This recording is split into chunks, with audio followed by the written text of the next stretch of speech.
Hello students and welcome back to your favourite channel math solutions with Rose ma'am. आज की class में हम करेंगे कक्षा 10वीं की विषय गणित की कार्यपत्रक नंबर 66, जिसका आज का हमारा विषय है ऊंचाई और दूरी पर आधारित प्रश्न, जो कि हम और भी इस वर्कशीट में हम डिस्कस कर चुके हैं। ऊंचाई और दूरी पर हमने प्रश्नों को सॉल्व किया है। तो चलिए बच्चों, इस वर्कशीट को शुरू करने से पहले अगर अभी तक आप लोगों ने चैनल को सब्सक्राइब नहीं किया है तो प्लीज़ मेरे चैनल को पहले सब्सक्राइब कर दीजिए। Thank you students. उदाहरण नंबर 1 आपको यहाँ पे दिया हुआ है। उदाहरण 1 देखिए। उदाहरण को डिस्कस करने से पहले मैं आपको ये बताना चाहती हूँ कि प्लीज़ आप इस वीडियो को पूरा एंड तक देखिएगा, तभी आपको आपके डाउट्स क्लियर होंगे और आप जो है वो ये वर्कशीट को समझ पाएंगे। एक मीनार के पाद बिंदु से एक भवन के शिखर का उन्नयन कोण आपको 30 डिग्री दिया हुआ है, देख लीजिए।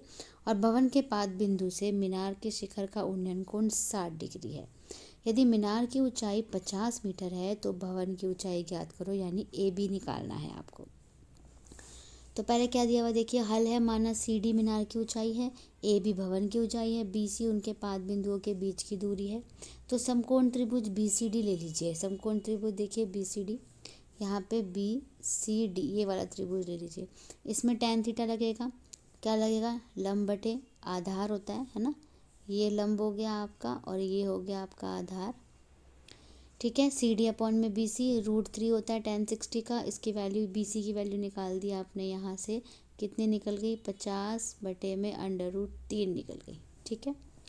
इसके बाद दूसरा समकोण त्रिभुज देख लीजिए, छोटा वाला ए बी सी वाला। इसमें tan 30 लगेगा बच्चों, क्योंकि tan 30 दे रखा है। ए बी बटे बी सी अगेन लंब बटे आधार √3, ये 1/√3 होती है tan 30 की वैल्यू। क्रॉस मल्टीप्लाई करिए, बी सी की वैल्यू यहाँ से रख दीजिए, ठीक है। तो आ गई आपकी 50/3। आप इसको कट भी कर सकते हैं, नहीं तो ऐसे भी छोड़ सकते हैं। भवन की ऊंचाई जो है वो 50/3 आ गई। दूसरा प्रश्न देखो बच्चों, एक मीनार के पाद बिंदु से एस और टी की दूरी उपस्थित दो बिंदुओं से मीनार की चोटी के उन्नयन कोण परस्पर पूरक हैं। पूरक यानी 90 डिग्री होता है बच्चों। सिद्ध कीजिए कि मीनार की ऊंचाई √ST है। ये आपको एस दिया हुआ है, ये टी दे रखा है पूरा, ये आपको एच दे रखा है, और यहाँ पर जो है ये आपका थीटा हो गया और ये हो गया आपका 90 - थीटा, क्योंकि पूरक कोण है।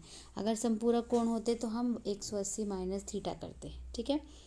अब देखो, माना बी सी बराबर एस, पी सी बराबर टी हो गया, ठीक है।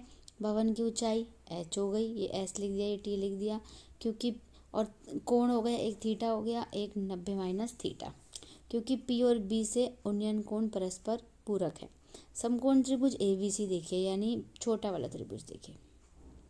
इसमें tan थीटा होगा बच्चों। tan थीटा क्या होगा, ए सी बटे बी सी, ए सी एच है, बी सी एस है। ऐसी समकोण त्रिभुज ए पी सी देखो, बड़ा वाला देखो। जब आप बड़ा वाला त्रिभुज देखोगे तो बड़े वाले त्रिभुज में देखो tan 90 - थीटा, यानी ए सी अपॉन में P C H upon T होता है। कॉट थीटा क्या होता है, एच अपॉन टी। ये आ गया आपकी सेकेंड इक्वेशन, ये आ गई फर्स्ट समीकरण। दोनों को गुणा कर दो, tan और कॉट क्या हो जाएगा, 1 हो जाएगा। क्यों, क्योंकि जो tan थीटा होता है और बच्चों कॉट थीटा होता है ना, तो जो कॉट थीटा होता है वो 1/tan थीटा होता है। यानी tan थीटा से tan थीटा कट गया, क्या बचा, 1 बचा ना, तो ये 1 आ गया। और h को h से करा h², s को t से करा st, और h को अंडर रूट कर देंगे तो ये √ST हो जाएगा। माना मीनार की ऊंचाई आ गई हमारी √ST। अब बच्चों स्वयं प्रयास कीजिए। मैं आपको यहाँ पे 2 प्रश्न दिए हुए हैं। पहला प्रश्न है, 100 मीटर चौड़ी नदी के बीच में एक छोटा सा द्वीप है और द्वीप पर एक लंबा पेड़ खड़ा है। P तथा Q एक दूसरे के विपरीत किनारों पर और पेड़ के साथ लाइन पर है। अगर पेड़ P तथा Q से पेड़ के शिखर के उन्नयन कोण क्रमशः 30 और 45 है तो पेड़ की ऊंचाई ज्ञात करनी है आपको, ठीक है। और दूसरा प्रश्न जो है, एक पेड़ की ऊंचाई ज्ञात करो जब वह पाया जाता है कि इसके आधार से क्षैतिज रेखा से 20 मीटर दूर चलने पर उसके शीर्ष की ऊंचाई 60 से 30 हो जाती है, ठीक है। तो चलिए बच्चों, हम क्वेश्चन नंबर 1 पहले सॉल्व करेंगे। आप वीडियो को एंड तक देखिएगा, तभी आपका ये जो वर्कशीट है आप कंप्लीट कर पाएंगे और आपके डाउट्स भी क्लियर हो पाएंगे। तो क्वेश्चन नंबर 1 सॉल्व करते हैं, उसके बाद क्वेश्चन नंबर 2। तो चलिए बच्चों देखो, ये आपकी क्वेश्चन नंबर 1 की फिगर है। इस तरीके से आपको फिगर बनानी है अपनी। फिगर में आपको एक 30 डिग्री का एंगल दे रखा है, एक 45 डिग्री का कोण दे रखा है, और ये हाइट जो है ये सेम होगी आपकी, क्योंकि ये दोनों तरीके से इससे बंधी हुई है। और इन दोनों की जो डिस्टेंस है वो आपको 100 मीटर आपको दिया हुआ है, ठीक है। तो इस तरीके की बेसिकली आपकी इसकी फिगर बनेगी, और आपको ये एच जो है हमें ये फाइंड आउट करना है हाइट ऑफ द टावर, ठीक है, जो कि टावर की ऊंचाई है। तो ये फिगर आपने बना ली। अब हम इसका सॉल्यूशन देखते हैं। सॉल्यूशन के लिए बच्चों आपको यहाँ देखना पड़ेगा, बस आपको ये लिखना है कि हाइट ऑफ द ट्री की जो है वो ओ ए है, और ट्राइंगल, दो ट्राइंगल निकल के आ गए आपको। तो tan 30 जो निकलेगा वो ओ ए अपॉन ओ पी निकलेगा, और tan 45 जो है वो ओ ए अपॉन ओ क्यू निकलेगा, ठीक है। फिर tan 30 क्या होता है 1/√3, ये आपको h अपॉन ओ पी हो गया। और tan 45 क्या होता है 1, ये हो गया h अपॉन ओ क्यू, ठीक है। क्रॉस मल्टीप्लाई करोगे ओ पी की वैल्यू आ गई √3h, और यहाँ पे क्रॉस मल्टीप्लाई करोगे तो ओ क्यू की वैल्यू क्या आ गई h आ गई। अब अगर हम इन दोनों को प्लस करें, ओ पी को ओ क्यू से प्लस करें और √3h को h से प्लस करें, ठीक है, तो इन दोनों को प्लस करेंगे तो ये पी क्यू बन जाएगा। और इसमें अगर हम h बाहर निकालेंगे तो ये √3 + 1 बन जाएगा। तो पी क्यू की तो वैल्यू हमें दे रखी है, कितनी है 100 है। इसको हम एज इट इज़ रख देते हैं, क्योंकि पी क्यू की वैल्यू 100 है। अब यहाँ से आप h निकाल लीजिए, तो 100 अपॉन में ये हो गया। अब इसका रैशनलाइज कर दीजिए। रैशनलाइज करेंगे तो देखिए क्या बनेगा, मैं आपको बताती हूँ। ये आपको इसको मल्टीप्लाई कर दीजिए √3 - 1 से। √3 - 1 से मल्टीप्लाई करेंगे, प्लस है तो माइनस से करेंगे, तो माइनस से करेंगे तो यहाँ पे ऊपर आ जाएगा आपका 100, और √3 - 1 अपॉन में यहाँ आ जाएगा 3 - 1 यानी 2। इसको माइनस कर दीजिए, ये माइनस हो जाएगा यहाँ पे बच्चों, प्लस गलती से लिखा हुआ है। तो ये क्वेश्चन आ गया आपका अपॉन में 2। अब √3 की वैल्यू आपने ये रख दी, इसमें से 1 माइनस कर दिया, 2 से इसको कट कर दिया, कितना आ गया 50। और 50 को हमें इन दोनों को माइनस करके 50 से मल्टीप्लाई करना है, तो आपका आंसर क्या आ जाएगा 36.6। यानी जो ट्री की जो हाइट है बच्चों वो 36.6 मीटर्स है। Question number 1 complete, done, yes. अब क्वेश्चन नंबर 2 करते हैं।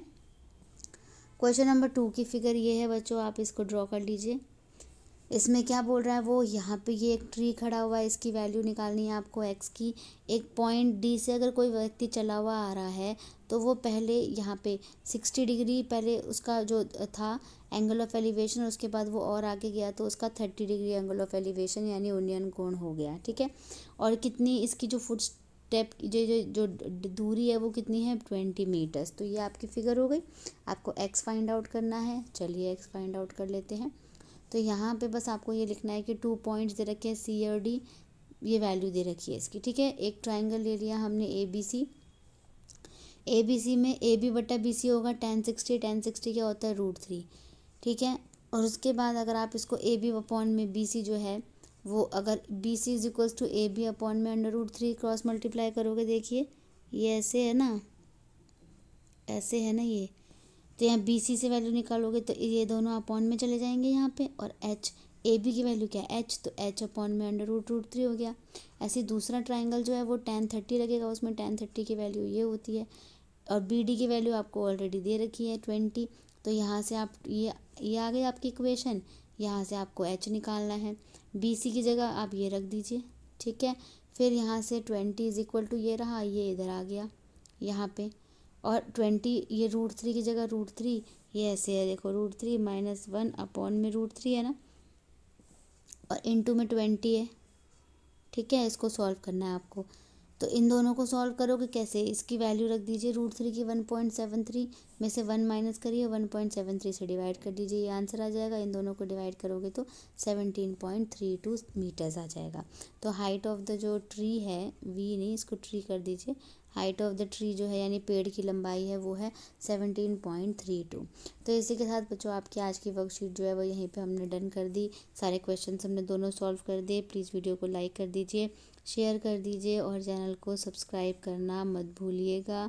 फिर मिलेंगे बच्चों नई वीडियो में नई वर्कशीट के साथ। अगर आपको कोई भी डाउट है तो मुझसे कमेंट सेक्शन में कमेंट करके पूछ सकते हैं।